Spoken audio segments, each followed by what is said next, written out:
Let's begin with our one-on-one interview with George Papadopoulos' fiancee. First, a quick reminder of who Papadopoulos is and the role he plays in this Russia investigation. Papadopoulos joined the Trump campaign as a foreign policy advisor in early March 2016. Soon after then, candidate Trump first referenced him as an advisor. On March 31st, Papadopoulos attended a Trump campaign foreign policy meeting. Trump was there, as well as then-Senator Jeff Sessions. During this sit-down, Papadopoulos said he had connections that could help set up a meeting between Trump and Russian President Vladimir Putin. Sources inside the meeting say Trump was open to the idea, but Sessions threw cold water onto the pitch. Roughly a month later, in April, Papadopoulos met with an overseas professor who told him that Russia had, quote, dirt on Hillary Clinton in the form of thousands of emails. During this period, Papadopoulos continued emailing Trump campaign members, pushing for a meeting between Trump and Russian officials. Fast forward to this year, when Papadopoulos is arrested for lying to FBI agents about his Russian contacts. His indictment was unsealed in October. It revealed that Papadopoulos was working with Robert Mueller. The special prosecutor, the White House immediately tried to distance itself and downplay his role. Can you just explain what George Papadopoulos' role with the campaign was? It was extremely limited. It was a volunteer position.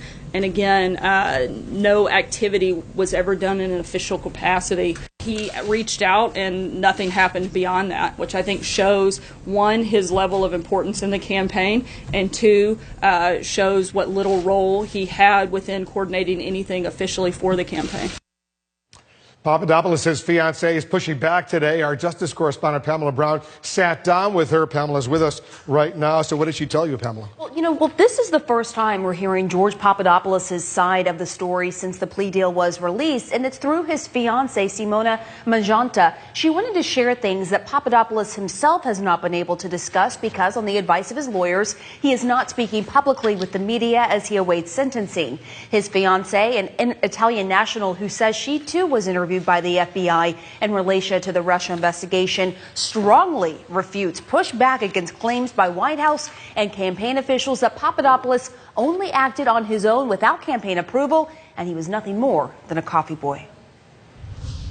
What have you seen, what have you read that doesn't square with the George Papadopoulos you know? George Papadopoulos has everything but a coffee boy.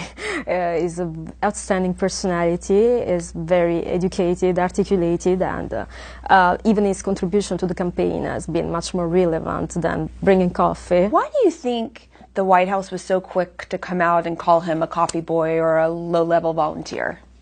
I think they wanted to dissociate from the first person who decided to actively cooperate with the government on the right side. And probably the easiest way out is to dismiss his personality and lower him to a low-level volunteer. And you don't believe he was? I know he wasn't. How do you know he wasn't?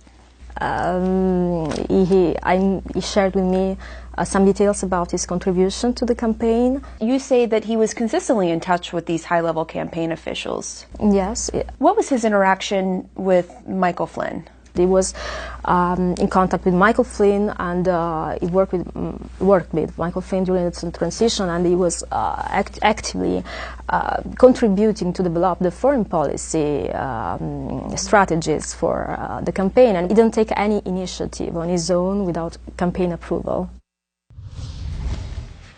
And Magenta says Papadopoulos communicated with Flynn, Steve Bannon, and former campaign advisor Rick Dearborn about topics other than Russia, but she says he interacted with other top campaign officials, including Corey Lewandowski, Paul Manafort, and Sam Clovis earlier in the campaign about setting up Russia meetings. They have all denied, downplayed, or say they don't recall ever interacting with Papadopoulos. She also says the campaign's deputy communications director, Brian Lanza, now CNN contributor, allowed him to do the only interview with the Russian news agency Interfax. He declined to comment.